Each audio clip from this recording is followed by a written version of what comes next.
ብአዴን የህወሓት ጥፍጥፍ ነው ለዚህ እነዚህ ግን አሁን ፋኖ ደረጀን እናምጣው የሚለውን እንስማ ፋኖ ደረጀን እባክህ ኤልያስ አንድ ጊዜ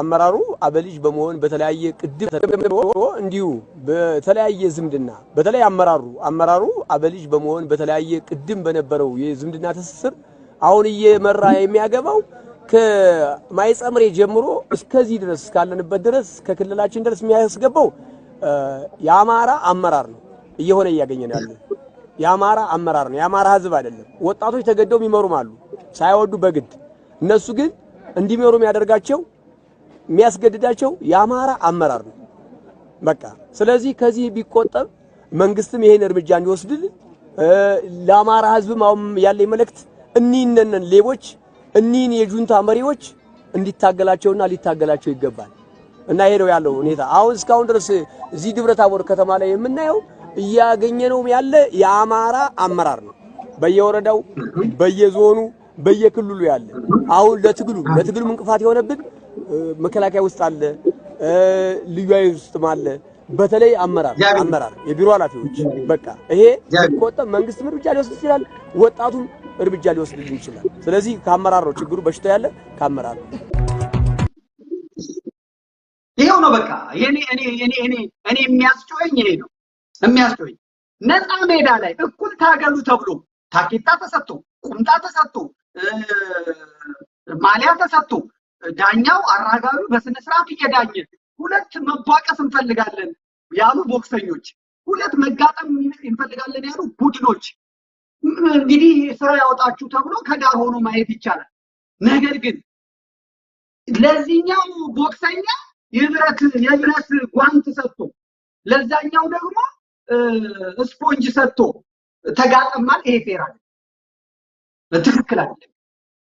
ትክክል አይደለም አስተላለፍ እየነገረ የበረኛውን ድክመት በዚህ ሰዓት ምትመታ እዚህ ጋር ይለቅልሃል እያለ ቡድኑን የሚያስጠቃ ሰው ትክክል አይደለም ከዚህ በላይ ክህደት ምን አለ ከዚህ በላይ ክህደት እንግዲህ በጫጫው ውጊያ ይሄ ሰውዬ ብአዴን በሰጠው አመራር የምንወደው ወንድማችንን አጥተናል የምንወደው ህወሓት እስር ቤት አስገብታ በአማራነቱ ቀጥቅጣ በኋላ ላይ ለውጡ ሲመጣ የተፈታው በሰላም ጊዜ የሚቀድሰው ሀገር መከራ በመጣባት ጊዜ ለፓኪስታን ሳይሆን ለአፍጋኒስታን ሳይሆን ለወገኑ ለሀገሩ የሚሞተው ባለማይተው ፍሪያቆስ ወንድማችንን የጎንደሩን ያጣነው በጨጨሆ ውጊያ ነው ጥይት አልቆ መሳሪያ አልቆ ተመልከቱ ዲያቆን ሕርያቆስ አበበን ታውቁታላችሁ ዲያቆን ሕርያቆስ አበበ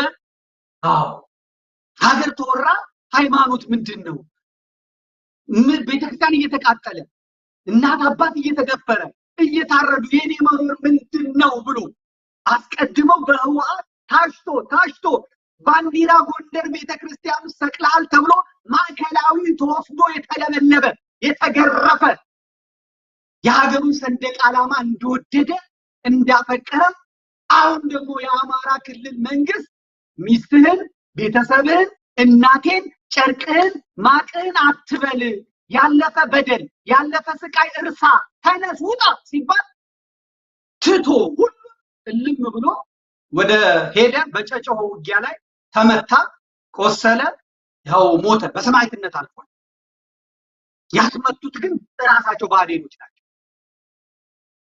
ባሮጌ አቅማዳ ላይ አዲስ የወይን ጠጅ አይገባም በጭራሽ አይገባም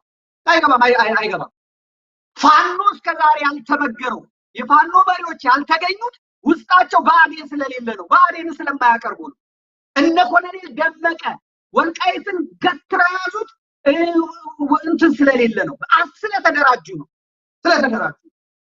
ጎጃምን በዚህ መልኩ ሸዋን በዚህ መልኩ መደራጀት ወሎን አስበልተውታል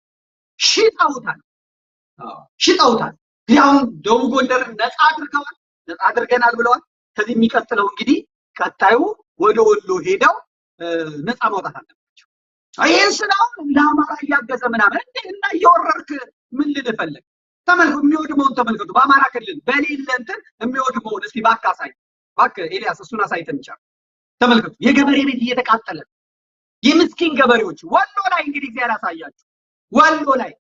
ወሎ ላይ ምስኪኖች ገበሬዎች እንዲህ እንደ ጧፍ እየነደደ ነው ቤታቸው፣ ጎተራቸው፣ ማሳቸው እየነደደ ነው። አማራን ከተማውን ማድቀቅ፣ ገጠሩን ማድቀቅ። ደብረታቦር አሁን እዚህ ቤት ውስጥ የነበሩ ሰዎች እንዴት እንደሞቱ አይታችኋል። ህፃናት፣ ልጆች፣ አባት ብቻ ነው የቀረው። አባትም ሄዳ ነው የፍልሰታ ጾም ነው ቅዳሴ ሄዶ እዛ ቤተክርስቲያን ስለሆነ ነው። ህወሓት የተኮሰችው ሮኬት እዚህ ቤት ላይ ወድቆ ቁጭ ብለው የነበሩ ቤተሰቦችን አፈር ነው ያለበሰው። ህወሓት ለትግራይ ህዝብ የማይበርድ ጠላት እየፈጠረች።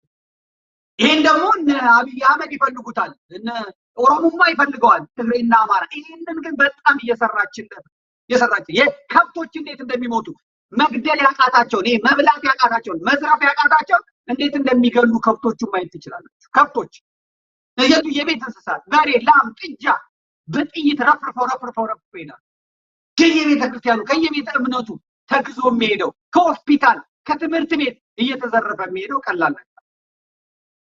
እኔ እያልኩ ያለሁት ይሄን አመራሩ ይፈተሽ። ተመልከቱ፣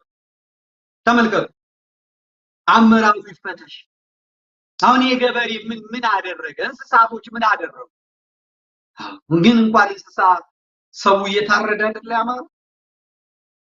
እና ይሄ ነው እንግዲህ ለዛሬ ያለን ይሄ ነው። ድል ጭቁኖች ያሸንፋሉ። ኢትዮጵያን ያለ ያሸንፋል። ኢትዮጵያን አፈርሳለሁ የሚል ይፈርሳል። ማንም ሆነ ማን ኢትዮጵያን አፈርሳለሁ የሚል ይፈርሳል ማለት ነው።